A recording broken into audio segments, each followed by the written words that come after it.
Welcome back to ETF.com Live. My name is Dave Nottig, Managing Director here at ETF.com. One of the questions in today's chat was about using limit orders. The question was, do you always need to use one?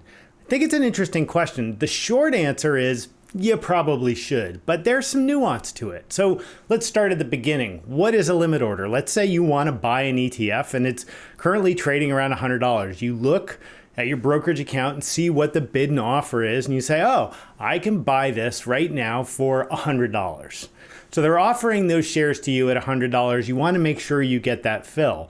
Now, if you put a market order in, you might in fact get your fill at $100. But if the market's moving quickly, if it's a volatile ETF, it's just a busy day, there's lots of headlines, there's tweets happening, who knows, there's a risk that you put in that order to buy at $100 and the fill you get is, say, at $105.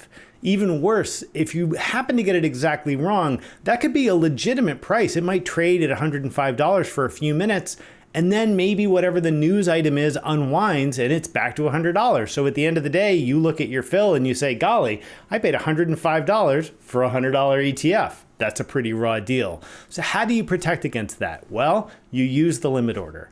Now, one thing you can do with a limit order is try to improve on the prices you see on screen. So let's say the bid and offer here is, say, 99 and 100. So you could buy it for 100, you could sell it for 99.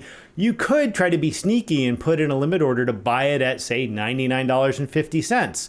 You run the risk of never getting a fill. If the ETF's trading up, it might go to 100 and then 101, 102. You'll sit there all day and never get the fill. So that's one of the reasons why trying to sort of squeeze into the midpoint there sometimes isn't the best thing to do.